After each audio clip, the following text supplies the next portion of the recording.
ভিডিওটি স্কিপ করবেন না, কারণ আমি চাই আমার মতো আর যারা যারা ইতিমধ্যে মারা গিয়েছেন তারা সকলেই এই ভিডিওটি দেখুক এবং আরেকবার তাদের অতীতে ফিরে যান। ইতিমধ্যে মারা গিয়েছে বলতে কি বুঝিয়েছি? আসলে অনেকে মারা গেলে তাদের সমাধি হয়, অনেকের হয় না। কারণ কেউ সশরীরে মারা যায়, কেউ মানসিকভাবে মারা যায়। কারো মৃত্যু আমরা চোখে দেখি, কারো মৃত্যু চোখে দেখি না। কেউ কেউ হয়তো অতীতের কোনো ঘটনা থেকে বাঁচতে নিজেকে নতুন করে পাল্টে ফেলেন, নিজেকে নতুন করে জন্ম দেন। হয়তো সেই ঘটনার মধ্যে কেউ অ্যাফিউজ হন, কারোর সাথে খুব খারাপ কিছু ঘটে, কেউ খুব দুঃস্বপ্ন থেকে বেরিয়ে আসতে চান, এইরকম কিছু। কিন্তু সায়াকা নামের এই মেয়েটি কেন তার অতীত খুঁজতে চাচ্ছে?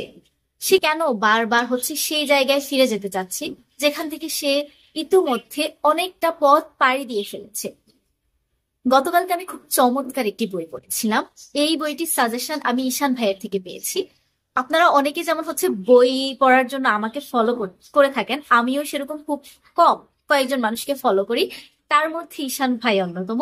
তো বইটি আমি 4-5 মাস আগে কিনলেও পড়া হয়নি। কেন হয়নি আমি জানি না, কারণ আমি এই বইটির অনেক রিভিউ দেখেছি, তবুও কেন পড়িনি। তো ঈশান ভাই যখন গত পরশু রিভিউটা দেয়, তখন আমি তাড়াতাড়ি বইটা খুলে বসি যে এখন এটা আমাকে পড়তেই হবে, কারণ রিভিউটা খুবই চমৎকার ছিল। তো কথা না বাড়িয়ে আমি আসলে বইটির নাম বলি। বইটির নাম হচ্ছে the house where I died once, লিখেছেন কেইগো হিগাশিনো এবং অনুবাদ করেছেন সালমা হক। এখানে আমরা সায়াকাকে দেখতে পাচ্ছি, আর এইখানে সেই বাড়িটা দেখতে পাচ্ছি যেখানে সায়াকা মারা গিয়েছিল। আসলে সায়াকা মারা গিয়েছিল না গল্প কথক মারা গিয়েছিল, নাকি দুজনই আসলে মারা গিয়েছিল, সেটা নিয়েই কথা বলবো। তো এই বইটির কাহিনী শুরু হয় এমন ভাবে, যিনি গল্প বলছেন, গল্প কথক প্রথমে পূর্ব কথনে তার নিজের একটা বাড়ির কথা বলে, যে বাড়িটি তার বাবা মা ভেঙে ফেলছে, কারণ সেই বাড়িটিতে তারা আর থাকবে না। তো তিনি সেই বাড়িটির স্মৃতি মনে মনে ভাবছেন আর আমাদেরকে জানাচ্ছেন। তার পরবর্তীতে আমরা দেখতে পাই প্রথম পর্বে, যেখানে আমরা দেখি যে এই যে গল্পকথককে সায়াকা ফোন করছে। সায়াকা যে একসময় গল্পকথকের গার্লফ্রেন্ড ছিল, কিন্তু পরবর্তীতে কোনো একটা কারণে তাদের মিল হয়নি। সায়াকা নতুন করে বিয়ে করে সংসার শুরু করে। তো হুট করে সায়াকা যখন তাকে ফোন করে, তখন সে প্রথমে বুঝতে পারছিল না যে সায়াকা কেন তাকে ফোন করছে বিয়ের এত বছর পর, যেখানে তার একটি বাচ্চাও আছে 3 বছরের। আমাদের গল্পকথক কিন্তু বিয়ে করেনি। তো সায়াকা যখন তাকে ফোন করে, তখন সায়াকা জানায় সে তাকে তার অতীতের কিছু মনে পড়ছে না, সে তার অতীত নিয়ে একটু জানতে চাচ্ছে। তো এই অতীত জানার যে মূল সূত্রটা, সেটা সায়াকার বাবা, যিনি একটি ম্যাপ, একটি সিংহের মুখাকৃতির চাবি আর একটি ব্যাগ নিয়ে মাঝে মধ্যেই বাড়ি থেকে কোথাও চলে যেতে। প্রথম প্রথম সায়াকা ভেবেছে যে তিনি হয়তো আরেকটি বিয়ে করেছেন, সায়াকার মা মারা যাওয়ার পর সেই বইয়ের কাছে যাচ্ছেন, এরকম কিছু। কিন্তু পরবর্তীতে বোঝা যায় যে যখন সায়াকার বাবা আসলে মারা যায়, তখন বোঝা যায় যে এরকম কোনো মহিলা তার জীবনে নেই, কারণ থাকলে তো সে অবশ্যই আসতো। তাহলে তার বাবা কোথায় যেত, কেন যেত, সেটা খুঁজে বের করার জন্যই সায়াকা গল্পকথককে ফোন করে।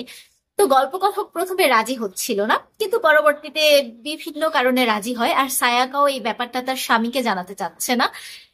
স্বামীকে কেন জানাতে চাচ্ছে না সেটা আপনারা পরবর্তীতে বইটি পড়লে বুঝতে পারবেন, আপাতত ওদিকে যাচ্ছি না। তো সায়াকা তার এই বন্ধুকেই বিশ্বাস করে, মানে এক্স বয়ফ্রেন্ডকেই বিশ্বাস করে তারা দুজন সেই ম্যাপ নিয়ে একটু রিসার্চ করে, দেন তারা বেরিয়ে পড়ে এই বাড়িটা কোথায় আছে খোঁজার জন্য। ম্যাপে একটা বাড়ি রয়েছে, মূলত তারা ওই বাড়িটাই খুঁজতে যাচ্ছে। তো ওই বাড়িটার খোঁজে তারা বেরিয়ে পড়ে, এবং বেরোনোর পর তারা একটি বাড়ি অবশ্য খুঁজেও পায়, যে বাড়িটাতে সময় থমকে গেছে। 11টা 20 না জানি 11টা 10 সম্ভবত, ঘড়ির কাঁটায় সবগুলো জায়গায় ঘড়িটা এক জায়গায় স্থির হয়ে আছে, যেখানে সময় আর চলছে না। যেখানে সায়াকা গিয়ে ইউসাকো, আমি নামটা আরেকবার পড়ে নেই, ইউসুকের সম্পর্কে জানতে পারে। ইউসুকের একটা ডায়েরি পায়, এবং সায়াকা সেখানেই তার শৈশব অতীত খোঁজা শুরু করে। ইউসুকের ডায়েরি সে আর তার বন্ধু আমাদের গল্পকথক দুজনে মিলে পড়া শুরু করে। পড়া শুরু করতে করতে জানতে পারে যে ইউসুকে 5ম শ্রেণীর ছাত্র ছিল।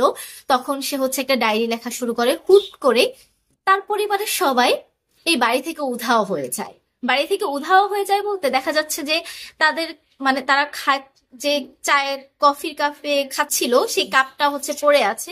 তাদের ফ্রিজের মধ্যে অনেক খাবার, তাদের বই খাতা রয়েছে, তাদের মানি ব্যাগ, তাদের কয়েন, মানে তাদের কিচ্ছু পাল্টানি, সবকিছু একরকম আছে। কিন্তু এই বাড়িটা 23 বছর আগে, বুঝতে পারছেন, 23 বছর আগের একটি বাড়ি, যেটা এখনো 23 বছর পরেও একই রকম আছে, যার কোনো পরিবর্তন নেই, যেখানে মনে হচ্ছে সময় একেবারে থমকে গেছে।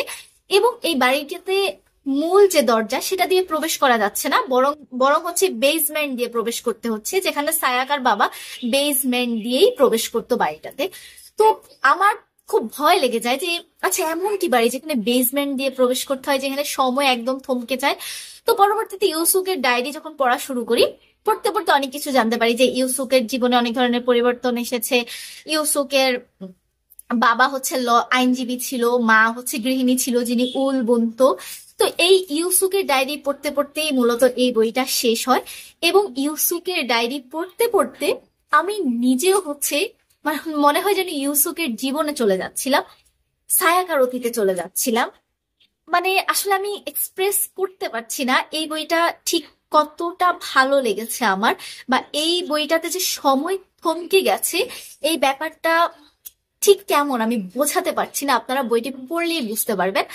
তো এই তো এখানে সময় থমকে যায় এবং শেষে সায়াকা অনেক কিছু জানতে পারে। সে কি তার অতীত ফিরে পায়, বা ফিরে পেলেও সে কি তার অতীতে ফিরে যেতে চায়, বা ইউসুকে কে, তারা কোথায় উধাও হয়ে গিয়েছিল, তাদের বাড়িটা 23 বছর পরেও কেন একই সময় স্থির হয়ে আছে, কেন, এই সবগুলো কেনর উত্তর আপনারা এই বইটি পড়লেই জানতে পারবেন। এবার আমি একটু পাঠ প্রতিক্রিয়াতে আসি। এখানে আমার আজকে ইচ্ছে ছিল আমি হচ্ছে রিভিউটা বাইরে গিয়ে করব, কারণ বইটা খুবই চমৎকার, বাসায় অনেক শব্দ হয়, তো রিভিউটা বাসায় করার ইচ্ছে ছিল না। তো সামহাও কিছু কারণে সকাল থেকে আমার মন মেজাজ খুব খারাপ ছিল, যার কারণে করা হয়নি। এমনকি আমি যে এখনো কথা বলছি আমার কথা ঠিক মতো আসছে না, মানে আমি এত ডিস্টার্ব হয়ে আছি। তো যাই হোক, আমি এবার বলি বইটার সম্পর্কে কেমন লাগলো আমার। আমি যখন বইটা পড়া শেষ করেছি, মানে শুরু থেকে আমি একবারের জন্য বিরক্ত হইনি, শুরু থেকে একদম চুম্বকের মতো আমি আটকে ছিলাম বইটাতে। এবং আমি যখন বইটা পড়া শেষ করেছি তখন আমি চিন্তা করছিলাম, আচ্ছা ইউসুকের গল্প, সায়াকার গল্প, গল্পকথকের গল্প, নাকি তা আমার গল্প? এরকম একটা বাড়িতে বাড়িতে তো আমিও একটা সময় মারা গিয়েছিলাম, এরকম একটা স্থানে তো আমিও একটা সময় মারা গিয়েছিলাম। মানে নিজের জীবন স্মৃতিগুলো যখন চোখের সামনে আসছিল, যখন সায়াকাকে পড়ছিলাম, ইউসুফকে পড়ছিলাম, তাদের বাবা মার সম্পর্কে পড়ছিলাম, চামিকে পড়ছিলাম, চামি সম্পর্কে আমি বলিনি, সেটা বই পড়লে জানতে পারবেন, তখন অজান্তেই মানে চোখ দিয়ে পানি পড়ছিল। আমি আসলে এই ফিলিংসটা কোনোভাবে বলে বোঝাতে পারবো না আপনাদেরকে। একটি বাড়ি আমাদের জীবনে কতটা প্রভাব ফেলে, যেই বাড়িটিতে আসলে কত কাহিনী ঘটে গেছে এই বাড়িটিতে। আমার শৈশব, আমার জীবনের ট্র্যাজেডি, রহস্য, থ্রিল, মানে এক্সপ্রেস করার মতো নয় আসলে। আমি বলবো যে আপনারা সবাই এই বইটি পড়ুন, পড়ার পর আমাকে জানান যে বইটি আপনার কেমন লেগেছে। মানে এই বইটি আপনার ভালো লাগবেই, আমি 99% নিশ্চয়তা দিচ্ছি যে এই বইটি আপনার ভালো লাগবে, ভালো না লাগার কোনো কারণ নেই। কারণ এটা তো আমাদেরই গল্প, এটা আমাদেরই গল্প, যেখানে আমরা কোনো এক সময় মারা গিয়েছিলাম, ওই যে the house where I died once. তো এই বইটি লিখেছেন, তো আগেই বলেছি, কেইগো হিগাশিনো। এই বইটি এসেছে চিরকুট প্রকাশনী থেকে। এই বইটির মুদ্রিত মূল্য 400 টাকা, মানে বুকশপে আপনি এই বইটি আরো অনেক কমে পাবেন। এই বইটি নিয়ে আমার দীর্ঘ আলাপের ইচ্ছে ছিল, কিন্তু কোনো এক কারণে আমি 10 মিনিটের বেশি ভিডিও আপলোড দিতে পারি না ফেসবুকে। অলরেডি 9 মিনিট হয়ে গিয়েছে। তো আমি বলবো যারা আপনাদের উইশ লিস্ট রেডি করছেন, যারা রহস্য, থ্রিল, রোমাঞ্চ, একটু হরর, যারা নিজেকে আয়নার সামনে দেখতে চাচ্ছেন, যারা একসাথে সবকিছু টেস্ট পেতে যাচ্ছেন, হরর, থ্রিলার, তারপর হচ্ছে মিস্ট্রি, তারপর মিথ, তারপর ভৌতিকতা, মানে ওই যে হরর, সবকিছু সবকিছু, বন্ধুত্ব, প্রেম, সবকিছু স্বাদ নিতে চাচ্ছেন, তারা অবশ্যই এই বইটি পড়ুন। এই বইটি এখনই উইশ লিস্টে যুক্ত করে নিন, না করলে কিন্তু বছরের সেরা একটি বই থেকে আপনি নিজেকে বঞ্চিত করছেন। যদি এই বইটি 2024 সালে প্রকাশিত হয়েছে, আমি 25 সালে এসে পড়লাম, এবং এখন পর্যন্ত আমি যতগুলো বই পড়েছি 25 সালে, সেগুলোর সেরাগুলোর মধ্যে অন্যতম এই বইটি থাকবে। জানি না বছর শেষ হতে হতে আর কয়টা বই পড়বো। তো এই পর্যন্তই, আল্লাহ হাফিজ।